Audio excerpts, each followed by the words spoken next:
Terhubung dengan kuasa hukum keluarga Yosua Yonatan Baskoro. Selamat pagi Mas Yonatan, sudah bergabung bersama kami?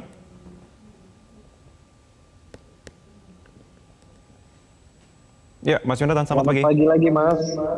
Iya, Mas Yonatan terima kasih sudah bergabung bersama dengan kami. Mas Yonatan, mungkin kita akan berangkat terkait dengan persidangan kali ini yang akan segera berlangsung, pembacaan tuntutan terhadap Ferdy Sambo. Tapi saya akan berangkat juga mengenai beberapa bantahan-bantahan dari Ferdy Sambo sebelumnya sebagai terdakwa, di mana Sambo membantah semua keterangan yang disampaikan oleh Eliezer soal memerintahkan Eliezer menambah amunisi dan keterlibatan Putri. Kita coba berangkat dari tayangan berikut ini ya. Terdakwa Richard di persidangan kemarin menyampaikan kepada majelis hakim bahwa saudara sempat menanyakan di mana keberadaan senjata dari korban. Dan saudara memerintahkan kepada terdakwa Richard untuk mengambilnya. Waktu itu saya tidak terpikir terkait dengan senjata korban. Jadi keterangan Richard waktu menjadi saksi saya pun sudah saya bantah, Yang Mulia. Artinya menurut saudara itu tidak benar? Demikian, Yang Mulia. Tidak benar, oke. Selanjutnya saudara mengatakan, terdakwa Richard juga mengatakan bahwa saudara memberikan amunisi kepada terdakwa Richard dalam rangka membantu saudara atau membackup saudara untuk menembak Joshua. Keterangan terdakwa Richard pun pada saat kesaksian saya sudah saya bantah, Yang Mulia, karena saya tidak mungkinlah mengurusi masalah amunisi, Yang Mulia. Oke. Kemudian saudara pada keterangannya terdakwa Richard di persidangan juga menerangkan pada saat saudara menemui Richard, terdakwa istri saudara, terdakwa Putri Chandrawati ikut mendampingi saudara. Keterangan di kesaksian Richard waktu itu pun sudah saya bantah, Yang Mulia. Pada saat Ricky datang pun istri saya sudah saya perintahkan masuk ke kamar karena masih kondisi menangis waktu itu, Yang Mulia. Oke Mas Yonatan, menurut Anda seberapa besar bantahan Sambo tersebut menurut Anda melihat juga simpulan jaksa penuntut kemarin akan memengaruhi tuntutan kali ini? Ya, yang pertama yang saya mau ingatkan dulu kepada kita semua bahwasannya satu Indonesia ini dibohongi oleh Ferdy Sambo. Sehingga apapun yang disampaikan di dalam persidangan oleh Ferdy Sambo tidak ada satu orang pun yang mempercayai terkait hal tersebut.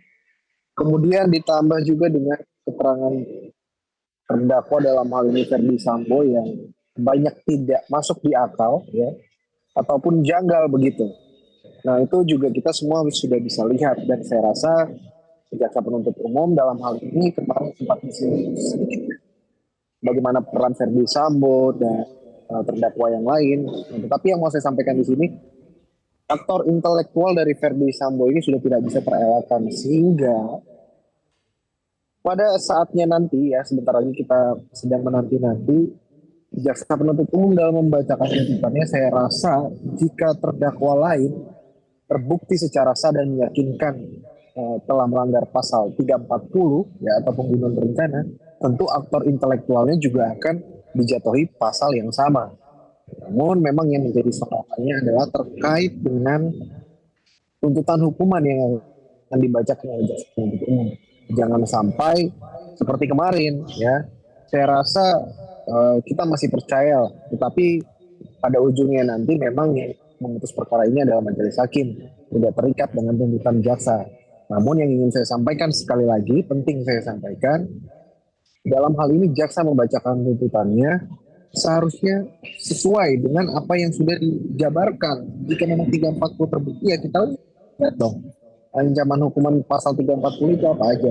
Lalu ketika ada pertanyaan terkait keterangan Sambo yang disampaikan di persidangan, ya hak terdakwa, mereka terdakwa ini kan tinggal ingkar. Tetapi dalam hal ini Jika disesuaikan dengan keterangan Richard, tentu kita lebih percaya dengan keterangan Richard karena itu juga sesuai dengan saksi-saksi kemudian alat bukti yang ditampilkan di persidangan. Saya rasa begitu, Mas. Oke, Mas Yonatan, tapi sejauh ini persidangan yang berlangsung, konstruksi yang dibangun melalui keterangan Sambo selalu mengatakan bahwa ia bertindak secara impulsif karena terdorong emosi dan bahkan berusaha untuk menghindari 340 begitu. Menurut Anda, apakah itu akan menjadi pertimbangan yang akan dibawa oleh jaksa kali ini? Ya, sudah sempat saya sampaikan tadi, terdakwa yang lain saja kena 340 sebagai keikutsertaannya, keterlibatannya dalam membantu. Untuk faktor intelektual ini sendiri saya rasa tidak akan terhindar. Nah, itu kalau kita melihat dari tuntutan jaksa penuntut umum kemarin. Jika kita melihat lagi di dalam fakta persidangan, itu kan sebetulnya juga kita sudah ketahui bersama.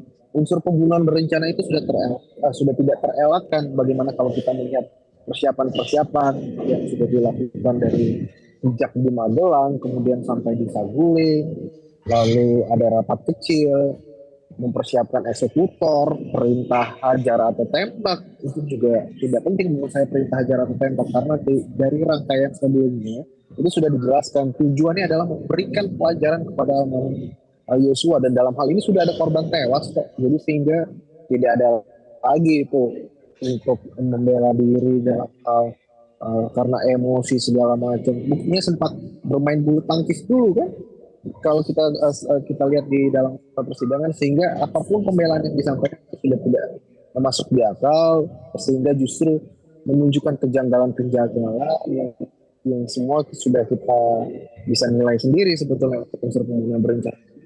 Tidak terhindarkan, karena kalau kita ngomongin pembunuhan berencana, apalagi ada peristiwa terlebih dahulu, ya.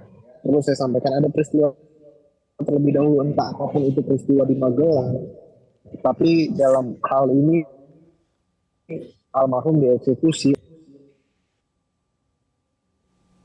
Baik. Mas Yusuf, bisa Anda ulangi poin Anda terakhir? Tampaknya kita mengalami kendala koneksi. Mas Yonatan? Ya, yang terakhir yang terkait ada ya. Oke, silakan Mas. Ya.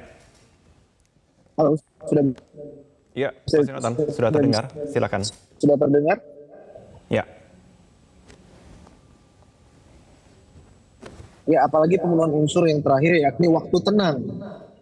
Jadi kalau kita lihat waktu tenang ini dari Magelang sampai ke Jakarta itu kan ada berapa jangka waktu di perjalanan sampai di Jakarta, kemudian kita lihat prosesnya dan fakta-fakta peristiwa apa saja yang terjadi di tanggal 8 dari mulai tiba di Saguling begitu, apa saja yang dilakukan. Saya rasa itu sudah sangat memenuhi unsur pembunuhan berencana, sehingga dalam hal ini apa konstruksi yang dibangun oleh Verdi Sambo dan tim penasihat hukumnya terkait dengan adanya pelecehan sehingga menjelek-jelekan almarhum, konstruksi yang dibangun kan seperti itu, sehingga motifnya memang betul pelecehan karena Yosua ini memiliki kepribadian yang buruk karena sering ke klub malam. Tetapi kita lihat semua itu tidak relevan dengan rangkaian pembunuhan berencana yang dilakukan, sehingga saya rasa itu akan mental semua dan jaksa akan tetap pada pembuktian pasal 340-nya. Saya rasa demikian.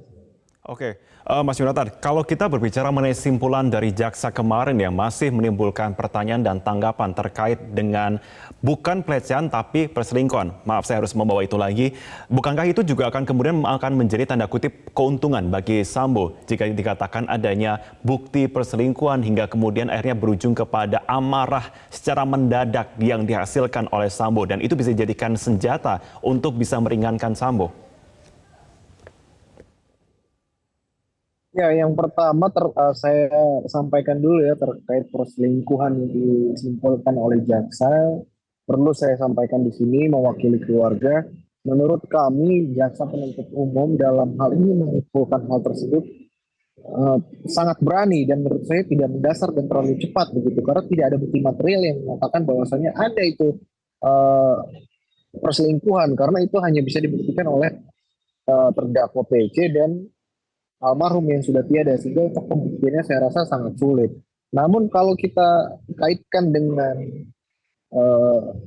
ancaman hukuman atau tuntutan Verdi Sambo yang mungkin saja meringankan karena ada perselingkuhan, justru menurut saya itu akan memperberat karena menunjukkan bahwasannya di situ ada balas dendam oleh Verdi Sambo. Meskipun kita tidak tahu kebenarannya ya terkait dengan perselingkuhan tersebut, tetapi kami yakini perselingkuhan itu tidak ada.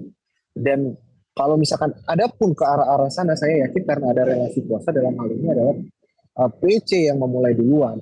Sehingga justru ini dilihat oleh majelis hakim bagaimana dalam hal membalas tetapi melibatkan banyak orang, dan yang menurut saya adalah sifat yang bukan sifat jenderal atau sifat kesatria adalah ketika apapun itu permasalahannya jika berhadapan dengan almarhum, kenapa tidak one by one, harus melibatkan banyak orang. Nah ini kan perlu dipertanyakan keberanian Sambo sebagai jenderal itu betul atau tidak ada nyali, ya kan? Baik. Oke, Mas Yonatan, tampaknya kami mengalami kendala teknis saat ini untuk audio dari sambungan kepada Anda. Kami akan coba untuk kembali menghubungi Anda, tetapi kami akan jeda terlebih dahulu pemirsa. Tetaplah bersama kami di Breaking News Metro TV.